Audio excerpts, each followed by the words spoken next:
Ladies, gentlemen, we have a guest today that doesn't need an introduction, but I'm going to introduce him anyways. You're too kind, man. Gavin Mordecai Rubinstein.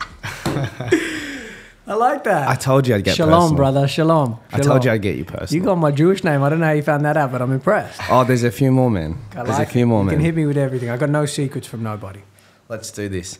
Mate, let's just kickstart this off where we're fresh off the back of another awards night.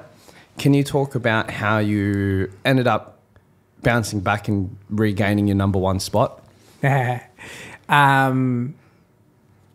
work, dedication, commitment, and drive.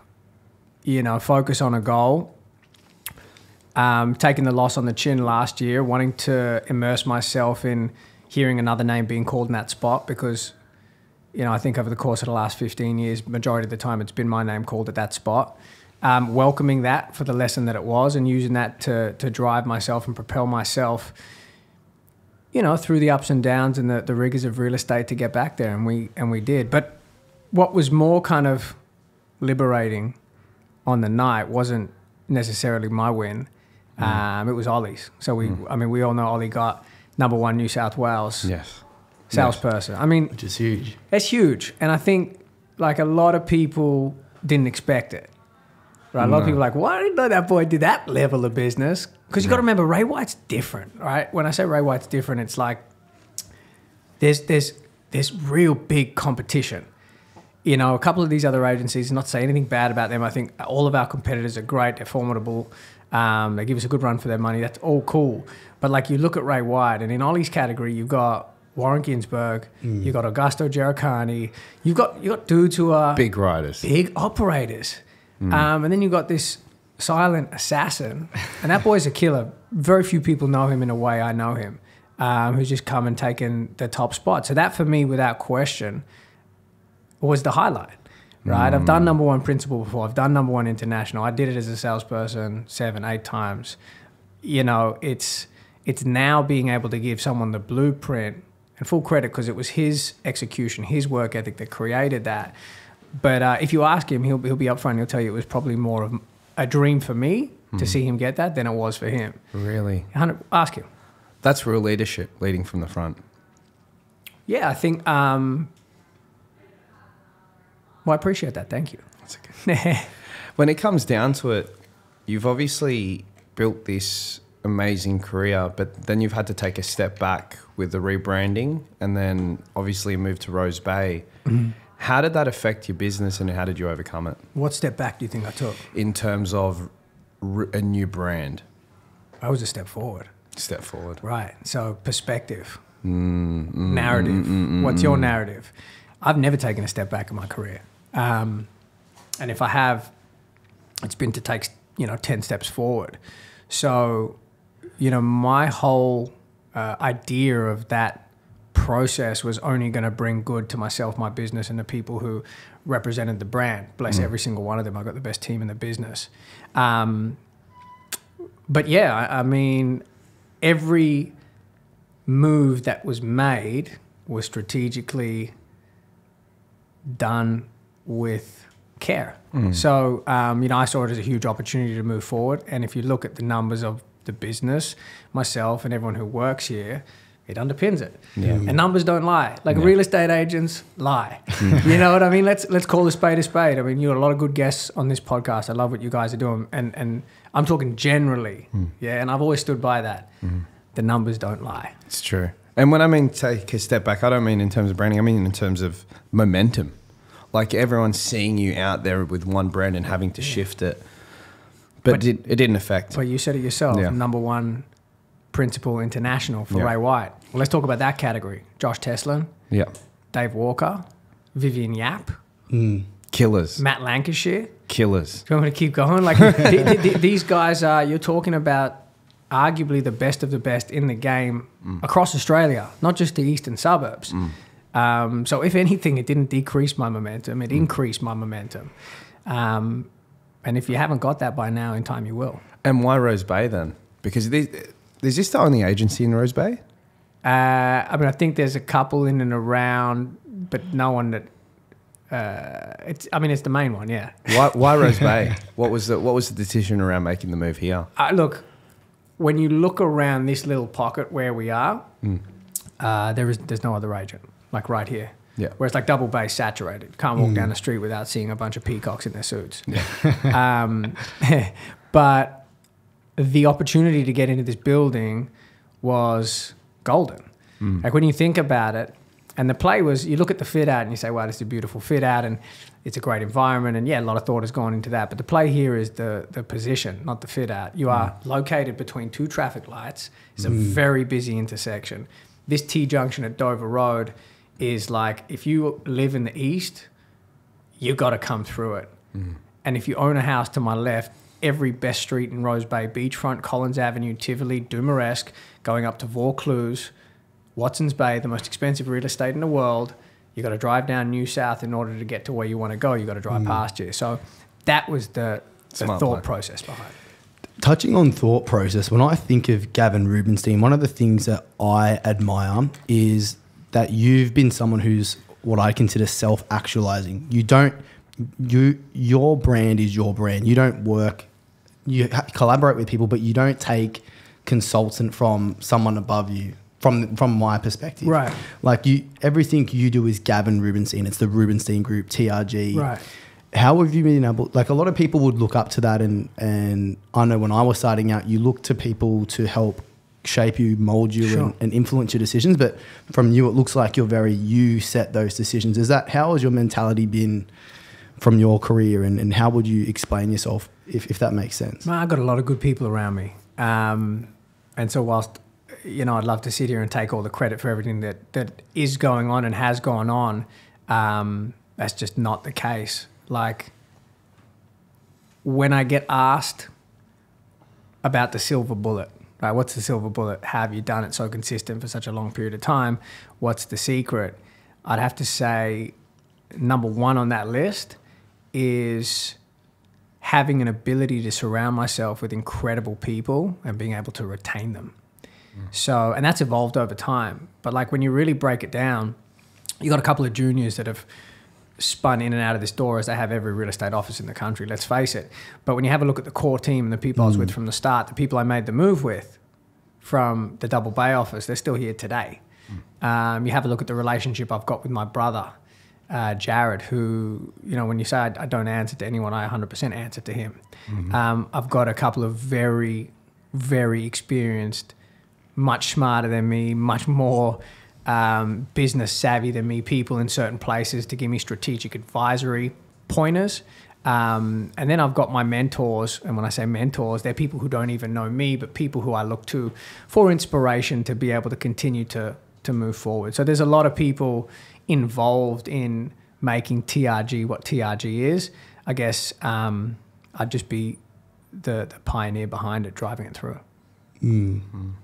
And is that something you've always aspired for, or did it shape organically over time? I never wanted to do this. Like at the core of it, I'm a simple-minded dude, right? I just wanted to list and sell. That was it. Yep. I didn't want, most real estate agents do not want this smoke. And when I mean this smoke, I mean own a business, manage X amount of people, run a brand, and then list and sell at the highest level, or one of the highest levels, right? So, but like most major monuments in my life, I was put in a position where I had to go in that direction. And then the more progress I started to make in that direction, the more I started to identify, hey, all right, I like, a lot of stress comes with this, and I've got to put a lot on a little back. But it's worth it, and I like being challenged, and I'm motivated by stimulation, right? Like I like difficult paths. I don't know why. I don't know where it comes from. I haven't even spent too much time thinking about it because I'm moving at such a quick pace. But the harder it's going to be, the more I want it, because when I overcome it, it's just such a great feeling, and I've done that so many times, and so here we are. Let's bring it a little bit back. Your first job in real estate. Carly Hervitz. Were you still driving the grey Mini?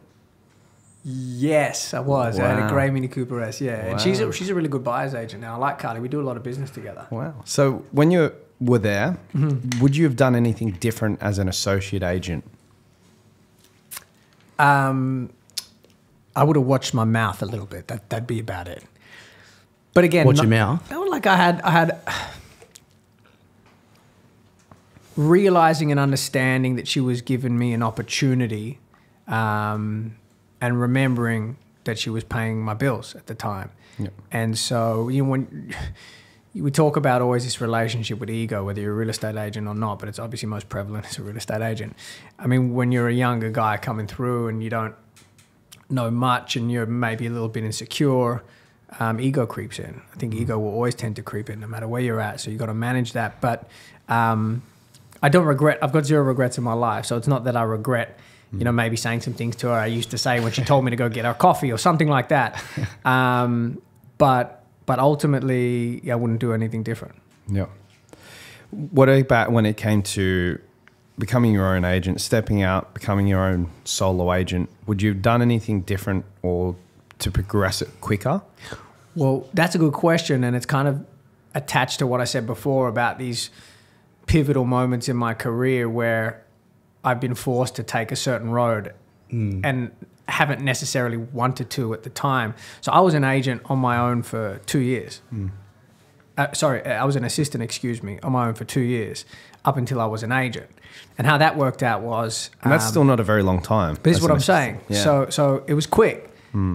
But like, thank God. You know what I mean? Yeah. And I'm grateful for it. Like I say, everyone, since I started my career, I've been led on the right direction. And I've got a wholehearted belief in that. At the agent I was working with at the time, Carly had left after a year. There was another gentleman who I was supporting. And like when I say I was hungry, man, I've never seen me in a young real estate agent still. I was... Really? Nah.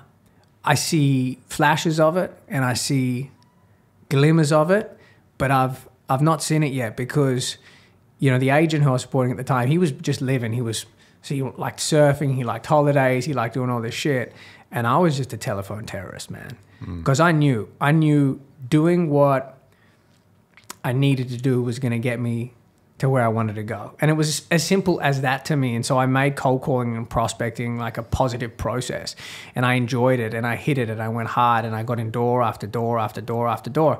And I made him a lot of money in that second year that I was an assistant. And he, you know, I turned around at the end of the second year and I measure kind of everything because I think, you know, you manage what you measure. So I always like to have a look at numbers, what I'm doing, how I'm going. And I sat down with him at the end of the second year. I said, look, I've brought X dollars into your business, which I think was like 70% of his income for the year. Wow, 70%. Yeah. He was in his 50s. So completely different stage of life. I'm 20 years old, 21 years old, 22, however old, can't remember exactly. And I was just like, look, I love working with you. The grey hair helps. Particularly the houses I was selling and the people I was dealing with, right? We can have a really good thing here moving forward. We can do something cool together. But you're paying me $2,700 a month, man. And I'm making you a lot of money. We got to shift the deal. And, you know, he turned around and in plain English, basically told me to fuck off. And he said, Wow. he said, look, I'm the agent, you're the junior.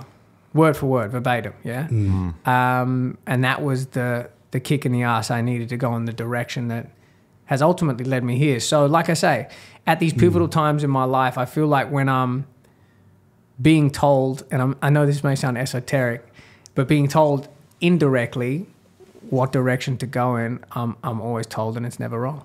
Yeah.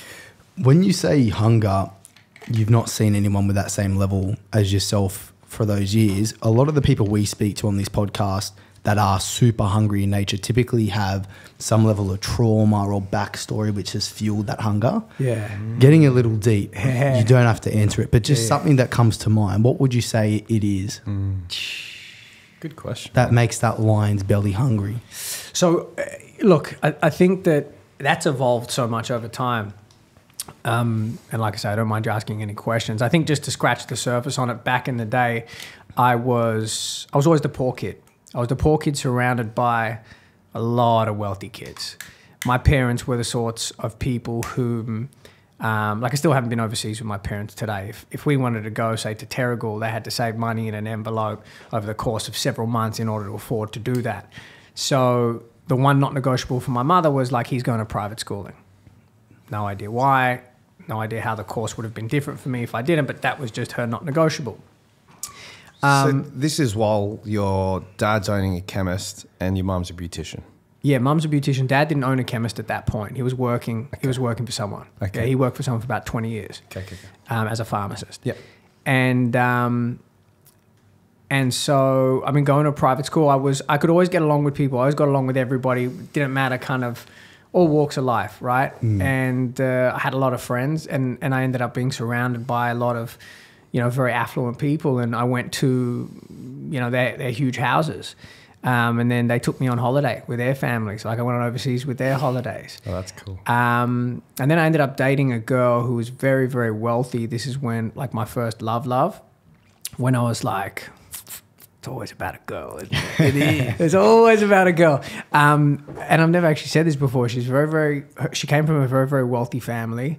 And I was very young, and I definitely felt inadequate in a relationship, right? I felt like I couldn't provide. I remember she used to say things like, well, I've flown business class my whole life, and so that, really? That would be my expectation moving forward whenever we'd want to travel. And I was like, I'm making 18 grand a year, man. I can't afford to fly business class. But that probably at that stage was part of the motivation. That coupled with the fact that all I ever did when I grew up was watch my parents work. They didn't have a life. There was zero lifestyle. Like going out for dinner for them on a Saturday night was a highlight. That was a highlight for my parents. It's like their birthday dinner and that's it. On a Saturday night, if they weren't working, if they didn't have work, if my dad wasn't in the shop till 3 in the morning catching up, that was a highlight to them. So I think that experience, plus watching my parents just work and have zero lifestyle, were my big logs to put on the fire when I was starting out. Yeah, I saw this industry as an opportunity to make an uncapped income without a tertiary education, and I wasn't going back to school. So I didn't have a plan B, and I knew from the moment I started looking around at who was good that I could do the same.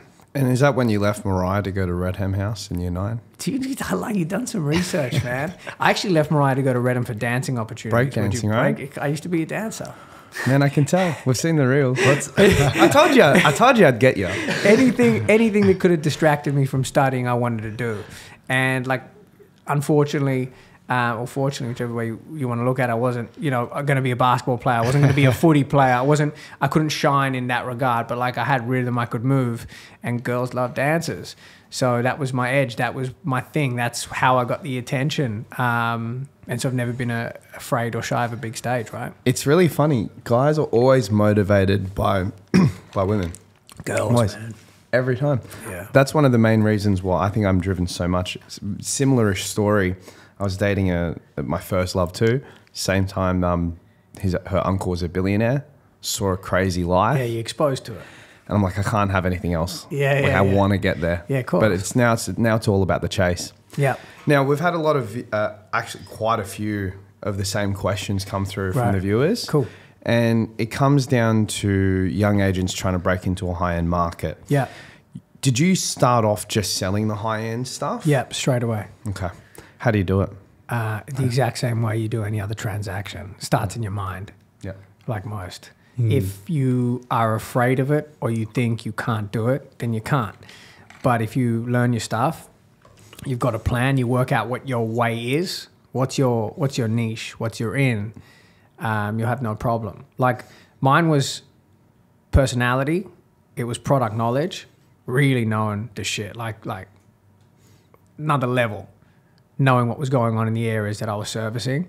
And then I leveraged off of a more successful agent whom I knew was going to give me a much better chance of getting the business than if I was just on my own. And my perception of that was 50% of the pie is better than no pie, and kind of viewed it as kind of an apprenticeship period where I would watch how he worked and I would learn and I would take what I liked, add it to my repertoire and build this style of my own. Do that for a couple of years and then, once you crawl and to walk, learn to run, sprint, and then you learn to fucking fly. So you wouldn't start off building up in terms of price ranges. You'd just go straight to the top if there's a chance. Well, you gotta fix your energy. I always say make passion your paycheck. So like I love the big houses. They excite me. And now where it's at, there's so much more than just the money involved with it. It's what's gonna get me flowing. What's gonna excite me to go to work today? What am I gonna enjoy marketing? What am I gonna enjoy working? What's gonna positively drive my energy? What's gonna positively impact me? You know, that's always been what it's about. And from a very young age, I've wanted to play at the top end of town. I've wanted to play at the Mecca. So, you know, one argument could be, well, start where you can. My view was, why waste time? You know, let's start this off right here, right now. I had a great opportunity at Bondi when I started, and I turned it down because I got the opportunity at Double Bay. Now, it wasn't the ideal opportunity I wanted with the agent I wanted, but I took it because it was my in. And back then, you had to be positioned in Double Bay to sell the big homes. So just remember, as real estate agents, and I always say this, our two commodities, and we've got two, everything else is noise, time and energy. That's it. I don't like wasting time. How do you keep your energy flowing then? When you're running at such a high level, you're obviously back to back all day, every day. How do you keep that energy? Great team, amazing support. Like I say, a lot of people behind the scenes that make it look seamless. Focusing on what makes me feel good. Not being naive about it to the point where I think just everything is butterflies and rainbows, because it ain't, particularly in this game and in life in general, right? It's a hard slog, yeah? It is. Everyone's got challenges in their own ways and things that they're dealing with outside of real estate. You add real estate and residential sales in the mix, it's Leads to grey hair early. Exactly. It's challenging, right? So making sure I focus on what drives my energy positively. I've got a no arsehole policy, right? I don't want to deal with arseholes, particularly where I'm at in terms of business cycle now. I want to deal with people who want to deal with me. Here's how I'll do it. Here's my presentation. If you think someone can do it better, best of luck. No. Absolutely best of luck. Like, no problem. Abundance mentality, I think that's important. Making sure I have my breaks, one in the middle of the year, one at the end of the year. Making sure I'm very fit, healthy, because, you know, you look good, you feel good, you do good. I always say that. I believe in that phrase wholeheartedly. They're all related. Working out in the morning, sometimes twice a week, Pilates, weights, making sure Sunday's a time to be able to switch my mind off so I can operate at such an optimal level for the other 6 days of the week. All of these little things that are in place that I've kind of refined over the course of, you know, my 15-year career. Are there any breaks in the middle of the day to reset? No. I eat lunch at my desk every day. Really? Yeah. I mean, if I'm sitting down for lunch with a client, it's because we're talking about a deal or an upcoming deal, or we're celebrating a sale. But 9 out of 10 times I eat either in the car or at my desk, of course. How did Lux Listings come about, and how much do you think it's affected your business personally, personal brand? I don't know if I got a personal brand anymore. My brand is TRG. Like that's been my MO anyway. I think the further I've got, the more private I want Gavin Rubinstein to be. Okay. And the more at the forefront, I'm happy for TRG to take place. Lux Listings, how did it come about? I got approached by a couple of producers, a guy called Ben Scott, and he was like, did all his research on me. He knew more shit about me than you did. More. He didn't know Mordecai, but he knew some stuff, right? What about the tattoo on the back of your arm? Does he know about? He doesn't know what. I'm telling you, man. Good work. Okay, you win. But he dug deep, right? He went to go speak to my friends. He just found out a lot of stuff, and he basically said, look, we want to do a show on you, and we want to build some characters alongside you because we think, you know, Sydney real estate is some of the most exciting in the world. And he wasn't wrong. So I said, look, happy for you to film a pilot. If I don't like the pilot, I'm not going to be part of it, because then and even now I'm very fastidious with how I manage my brand, whether it's Gavin Rubinstein or TRG. So we filmed the pilot. He showed it to me, and I said, "That's dog shit. I want nothing to do with this." Wow. Oh, wow. Oh yeah, 100%. So I mean, lots of people over the course of time have said, "We've got this idea. We want to do the show." So I was kind of at the point where I was just like, "I got to see it to believe it." Right? Saw the first pilot. It was shit. Then he disappeared for 6 months. Called me out of the blue one time, and he said, "I've got Amazon interested." To which I said, "Now we're talking. Now we are talking." He said, "Would you be open to me, you know?" So he wasn't even with Amazon at Not that to point. start with, no. He goes, "Would you be open to meeting him?" I said, 100%. I'm open to meeting again. See it to believe it. I met him. I sat down with him, and he was like, I don't know whether he was briefed or not of what I liked or who I was, but he kind of said, "We want to make Sydney look epic." He said high end. He said luxury. We want to film it in a way that Australian TV has not been filmed before. And I was like, where do I sign? You know what I mean? I'm like, this is what I've been waiting for, because essentially, indirectly or directly over the course of my career, if you look at the way I marketed myself when I was younger, when no one knew who Gavin Rubinstein was in the real estate market, it was hard and it was heavy, right? Like, because I needed people to know. I needed them to know this is my brand, everything my brand stands for, and I was a content machine, pumping it out everywhere I could. And there was some sort of, hope that when the opportunity came up, and there was always an underlying hope that it would, I'd get the call. And I did, and it's affected my business and TRG majorly. It helped for recruitment, it's helped for brand, it's helped do this great deal that I've done with Ray White that they've never done in the course of 100 years of business. Like, that's a big compliment, right? And I value and respect the White family a lot, but that's a big piece, right? Essentially being able to have this brand that has no Ray White on it, but still being part of the Ray White group. Like, sometimes that's a whole nother conversation, right? But it really was instrumental in people's growth here, in profile. It indemnified my brand. And I wasn't naive to think that every single person was going to like it either, because they don't. And there are a lot of people who don't like it, and a lot of people who hate it, and a lot of people who saw it or heard of it and don't ever want to deal with me again. And that's fine too, because the amount of extra people it's brought to me that do want to deal with me and opportunities it's created, they far outweigh the negative. Like I always say, the universe has to balance. It's never going to be all peachy. There's always going to be an equilibrium point where it goes, I'm going to reward you with this, but I'm going to take away that. And you just have to expect it. And if you do, you can deal with it a hell of a lot smoother. Wow. Do you get stopped on the street much? All the time, man.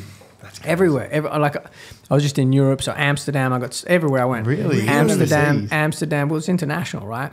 Wow. So when I go to the States, I get stopped there.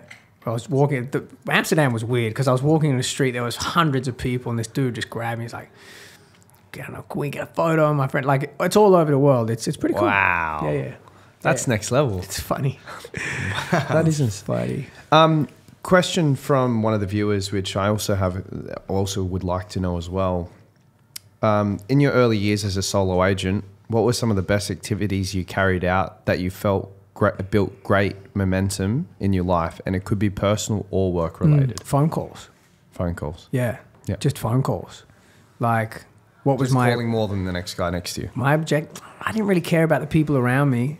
It wasn't necessarily competitive at that stage. It was just like, my objective is to get in the door. Just get in the damn door. I just keep it simple. Yeah. What do I have to do to get in the door? So Mark McLeod, who's still my trainer today, right? He taught me this thing. It's a golden line. I'm sure you guys have heard it before. Frequency builds trust. That to me is the golden line when considering prospecting in real estate. So the more frequently you check in with someone, the more they're going to trust you. And whilst everyone has a criteria for selection of an agent, if trust isn't on that list, you're not getting the business. And so I just adopted that into my everyday activity. And it got to the point where my notes on these people I would call would be so comprehensive that when I was calling them 2-3 years later, I didn't even say, hey, it's Gav. I'll call you ring, Kev. Hey, Kev, how are you? Gav, what's happening today? That was the level I got it to. And so it started as a cold call sometimes 2 or 3 years prior to a sale, and then 2 or 3, 4, sometimes even 6, 7, 8, 9 years later became a $9 million deal, a $10 million deal. And then that was my platform to show them what I could do. And then from there, that other sale, other sale, other sale. And then you start to get momentum and the snowball starts to build. Do you still call your database for people that aren't selling? Like No. No. Just pure warm leads now. Yeah. I mean, I think like I indirectly touch them through various methods. I think the way I prospect and market myself, again, has evolved over time because you got to keep changing. Otherwise, things become stagnant. So I indirectly touch all of these people who aren't selling, good clients of mine, like little things. End of the year, I send, and you can do your research on this, all of my clients a bottle of Dom Perignon, whether they're selling or they're not selling. How many clients? I've got a few, but you got to spend money to make money. Obviously, you know, this office, the rebrand, the hype that's built around that, that's indirectly touching them because there's always an article here, an article there. Every one of my signboards in their area touches them. Every one of my sales touches them. Every news article to every one of my agents who are in here who are killing it touches them. Any social media post I put out there touches them. I'm touching them in a different sort of way. I'm not calling them, pestering them, but I'm letting them know that after all of this time has still passed, I'm still doing what I'm doing and at the absolute highest level, and that I'm not going to stop. Yeah. And it works pretty well for me anyway. What's your sleep pattern like? Because at the moment, I'm not dealing with the best sleep. I'll deal with insomnia some nights, and it's just because I can't turn off my brain. Yeah. And it's just work related. Yeah. What time do you get into bed? If you're waking up before 5 a.m. I'm the happy. So I'm before 5 on Tuesday and Thursday because I start Pilates at 5. I go 5 to 6, and then I do weights for about an hour and a half. So what time are you waking up this morning? 4:25. 4:25 to 4:30. I let the alarm go off like 2-3 times because I'm not just springing out at that time first one. I'm a very, very happy boy if I can get to sleep between 9 and 9:30. Yeah. Like that is my sweet spot. And sleep, particularly when you get to my age, and I don't want to sound old, I hate being that guy, but sleep is the key. Sleep is you want a silver bullet, the silver bullet is sleep.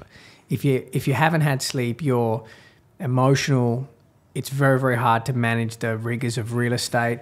You can't perform at an optimal level. Versus if you've had even a really, really bad day where everything is going wrong, the best way to reset that, I find anyway, get a good sleep, be determined and focused to conquer and win the next day. Go at it again. Do you cut appointments off at a certain time then? Nah. And that's why I say my optimal time is 9:30. Now, do I get to bed every night 9:30? No. But when I do, I'm an animal the next day. You know, so yeah. I think everyone has an ideal situation, and that's my ideal, and as much as I can, I try to get myself to bed at that time. Yeah. So you've just hit number 1 international again. Do you plan on going for that again next year? I think if it happens, it happens. I'll always put my shot up, and if I miss, I'll learn from it. So my focus doesn't shift. My passion is listing and selling, and that's why when we start and you say like, you know, you had to take a step back, momentum is like, I've never taken a step back. The year before that, the person who won deserved it. He was a better man that year. But it was just that year. There's always going to be another year, next year. And if this year coming up is not my year, that's fine too. I'll adjust. I'll move forward. I mean, it's definitely not going to be the last number 1 I win. I'll be winning many, many more in the future because I'm not stopping anytime soon. If anything, I want to ramp up, hit new milestones, go to rarer air and feel even more accomplished because that's just who I am as an individual. Does that mean harder work and more hours? It's pretty tough to work harder than I work. I think you got to be balanced too, right? And as you get older and as you progress through your career and you do it at a high level, it's about making adjustments to maintain and improve that performance. Like winning one once is one thing. Staying there is a whole nother game. But if you look at my last 12 months where I got that award, I mean, last Europe, July, I was away 5 weeks. Over Christmas this year, in the last 12 months, I was away 4 weeks. Like, I live a pretty balanced life. Now, when I'm on. And actually, the level of discipline that I have given to this industry over the last 15 years has created now a level of freedom to be able to do that. But it wasn't, like I said before, I wasn't getting something for nothing. I'm always giving. So when you give, you get. Yeah. Life is fair on that basis, in my view. Yeah, I agree with that. In terms of your daily routines, do you have a structure at all? Like at all whatsoever? Or is it just free flow? So always starts early morning with a workout unless it's a rest day. Yeah. Eat healthy. And then, like I said to you before, I'm very blessed to be in a position where my days are just full, back to back to back to back. Whether it's buyer appointments, whether it's listings, whether it's working with a team, whether it's coaching. I do a lot of work with all of the teams here. I've helped recruit and build a lot of the people who are now super teams. I mean, Tess, who I know you're interviewing later today, who's Ollie's EA, who has been such a pivotal part of that man's success. She's so valuable. I always talk about real estate being a team sport since the beginning, because it is a team sport. Like I placed her for Ollie. Oh, you know, really? so, and yeah, 100% at the beginning, you can ask her. And that's just one example of many in this office where people have needed someone to play a role. And again, I'm in a position whereby I get a lot of inquiries, a lot of good people who I can't necessarily fit, but we keep them in a file. And when an opportunity comes up, we place them. Now, they don't always work out, but a lot of the time they do. But yeah, the day's full with all sorts of productive activities. What brings you the most fulfillment now? I love the deal still, man.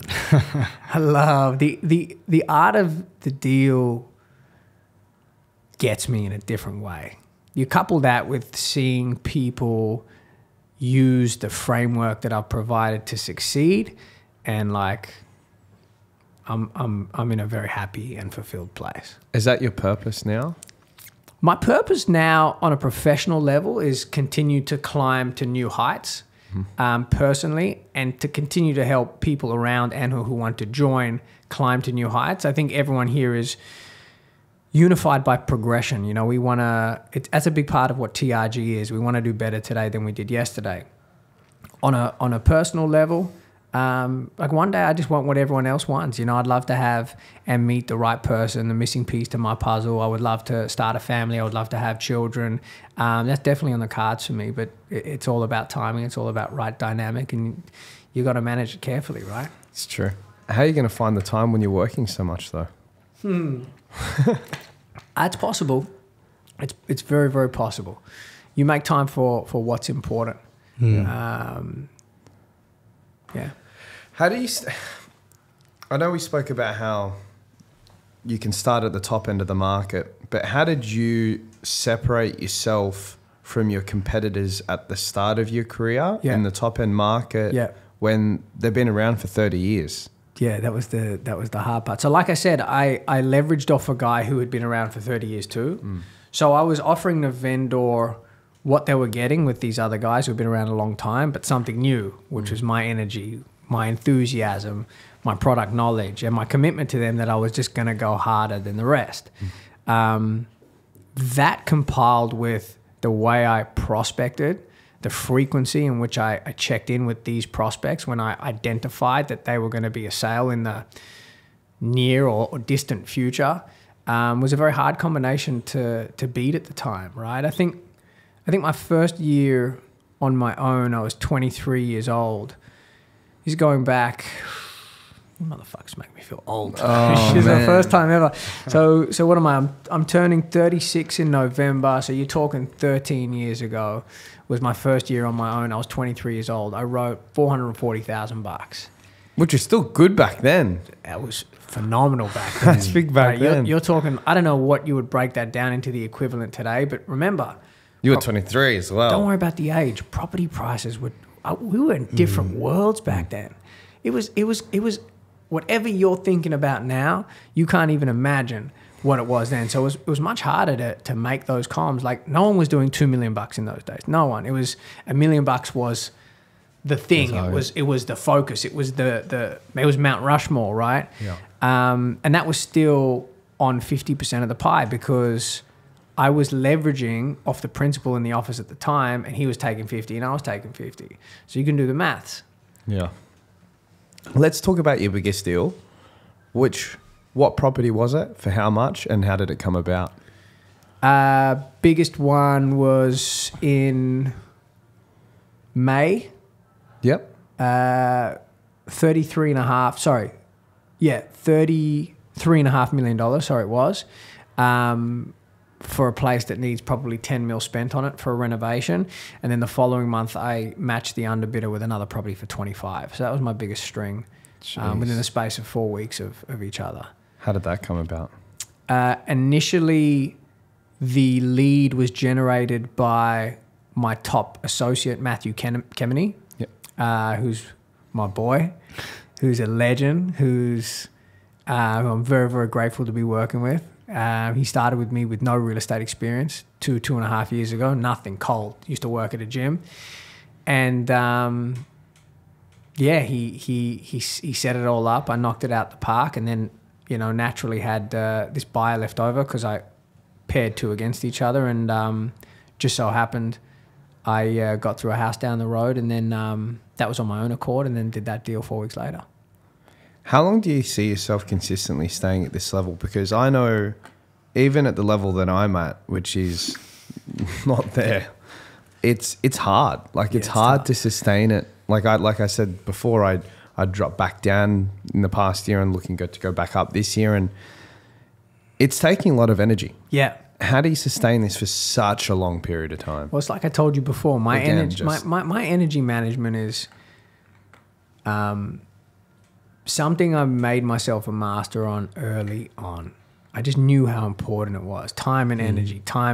It's not, again, I'm a simple guy. This is not easy, but it's not complicated. This is not complicated stuff. Learn to be a master at managing your time.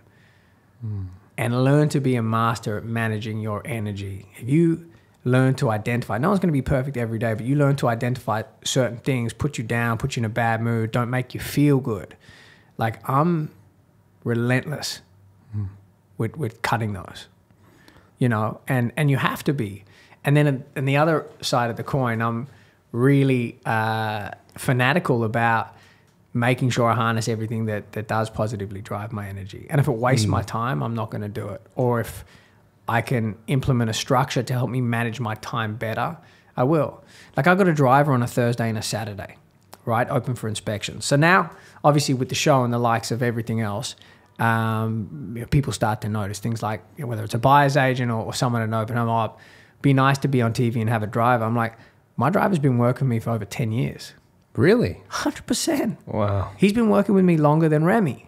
Wow. So just put it in perspective. I was always looking at ways in which I could manage my time. So when you say, oh, driver, you don't need a driver. Well, when you've got 10 to 20 open homes on a Saturday and parking's a bitch and you can't be on your phone, versus someone driving you around, dropping you off outside, waiting there to pick you up as you finish, driving you to the next one. It's a whole different freaking... While you're on the phone. It's a whole different ball game. It's a whole different ball game. So you've been using a driver for 10 years?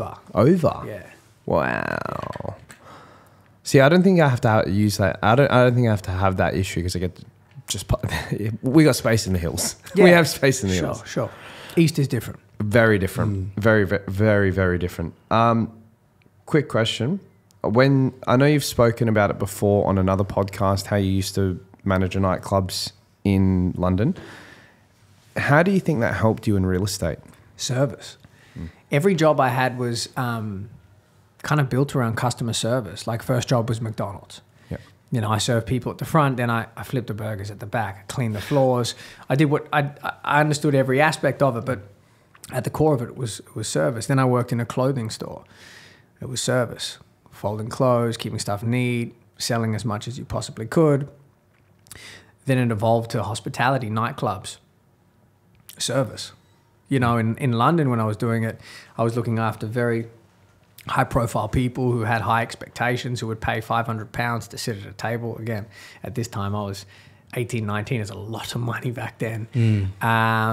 It's service. It's providing service. And it was also marketing, because the guy I worked for was a marketing genius. He was just so good And he had this really, really good brand. And I've always liked to learn. And if you put me around successful people or just general people who have something to offer, 9 out of 10 times I'm going to pick it up. And if I like it and I feel I can use it, I will. And so I was just always sponge mentality. What can I absorb? And then how can I spin it to drive my passion and benefit myself and my team? What's been you've accumulated all this advice over time, what's the one piece of advice that Gavin can provide to the audience that's yours, that you feel has impacted you the most? Do it your way, man. Don't do it Gavin's way. Like, don't do it Kevin's way. Don't do it your way. There is no right way. Like, I remember agents used to say to me like, you know, you're making this dough and this cash and you should buy more real estate. You know, don't worry about going on that holiday or don't worry about buying that car. And I'm not for 1 second sending a message that, you know, don't buy a lot of real estate. Buy as much real estate as you can. But like, I look back on where I'm at, and if I didn't live and I didn't have a lifestyle in the way that I like having a lifestyle and that makes me happy, my property portfolio would be double the size now. I'd be fucking retiring, right? But that's not what I want, and I have zero regrets, and I wouldn't change absolutely anything because I know me and I knew what was going to drive my energy and I knew what was going to get me to where I wanted to go, and nobody could tell me anything else because I had that belief, right? So there is no right way ever. Yep. Whatever feels good to you, so long as it's not like, don't be stupid. Don't be freaking reckless. Don't be delusional. Like some of these agents, they're freaking delusions of grandeur where they believe and they eat their own shit. They lie so much, they just start to believe it. And they're a bit unhinged. That's a problem, right? I think not only in real estate, just in general, like be realistic. Surround yourself with really good people and find a way that works authentically for you and plan and make sure that your actions every single day map towards that plan. And eventually you will get there or you'll get damn close. I want to see the differences between Manor and TRG. So at Manor, we're one of the, if not the only office in the hills where you've got multiple killers in the office, meaning multiple $1+ million agents. Yeah. TRG seems to be the same out in the east. Yeah. What separates TRG from the rest of your competitors in the east? I think our work ethic, the fact that we're motivated by progression, the brand that we use, how we market properties, and our sheer dedication to getting the best outcome we can for our clients. I feel like that's identical. Yeah. Do you know what I mean? So we're pretty united here. We're pretty tight here. We're pretty close here. And like I would have a drink or a meal or hang out with every single one of the people that are in this office. And I just want to build on that. It's not about doing it quickly. I'm not feeling like nervous to want to fill the 18 or 17 seats I've got spare here and then the 15 seats I've got spare in Wallara. Like we've got to get the right people in that will happen at the right time who are suitable for the brand, who can help the brand and where the brand can help them. And that's the best deal. Like Zach Rabin, great example. This dude came in riding, what, 400 grand. Last year he did 1.8. Like this is not by chance. You know, Kai Thomas, I know you've had him on the podcast. Zach's coming on too, by the way. Amazing. Well, what Kai was doing, who he was before, who he is now, Pat Cosgrove, Albert Sassoon, a name maybe you don't know, you know, his story in terms of his life and the road he was going down versus the last 12 months he has had. It's funny. You see these agents when they've been doing it for 10 years. They've never really had, like there's a guy in our office, Scott Dunger, been in the industry for 15 years, never written $1 million, comes to Manor, writes over $1 million in his first year. Well, a high tide raises all boats. You know, when you're surrounded by it and when you're immersed in it and you see it and you understand 1 + 1 = 2 and you can do it too, it benefits everybody. Yeah. That's something that plays on my mind now because I started my own buyer's agency this year, both sides, and when you buy yourself, you lose that rising tide mentality. When you started TRG independently, how did you maintain that staying amongst that rising tide? Well, I made sure we were still part of the Ray White group. So we were on Pulse. We're competing with everybody. We're still competing with the Double Bay office when we left. We're still that was a very important piece to me. I think everybody needs a reason or excuse or someone to push them, and it's part of what is going to get the best out of you. Like the 90s Bulls had the Pistons. You know, the Pistons pushed these guys to win their first championship. Without the Pistons, it would have been a different story altogether. So I think, that competitive aspect of it, if interpreted healthily, can be very, very useful. Do you think Ray White Double Bay is one of your biggest motivators? Absolutely not. It was when I first left, and probably 6 months after leaving, whilst I was still emotional about the whole process. But there is no place for emotion in business. Business is business. And I actually thank Elliot specifically, because without what happening, I wouldn't have been here. So again, another pivotal moment where I know it worked out how it was supposed to, and I'm just grateful for it. I'm grateful for all of it, the ups, the downs, the middle points, because it's all contributed to where it's at. And I love where it's at today. 100%. Yeah. Man, my last question for you is a personal question. I've obviously had a step back in the past year. This year we're pushing forward for new heights. What would be your number one advice for me? Don't shy away from that feeling of regression, because that can be used as a motivator. Like, conversion of energy is an art. It's an art I've tried to master over the years. It really is a thing, right? So, like my first year, when I talk about being a real estate agent on my own, doing 440 grand, the next year I got a little bit cocky. I thought I could do this. I thought this was easy. I'm the man. I wrote 380. And instead of repelling that feeling and not immersing myself in it, immersed myself in it and used it, converted the energy as a drive to make sure I'm never going back again. And I didn't.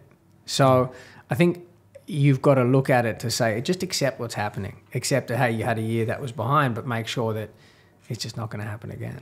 Yeah. That's good advice. I like that one. Right. My last question for you is, what's the biggest thing in your life that's given you not the most amount of success, but the most amount of feeling like you've achieved something that's made you proud, not other people? My people. My people. And like personally, I'm going through something at the moment which is quite it's big, right, in my personal life. And when these things happen, you really learn who's real and who is not.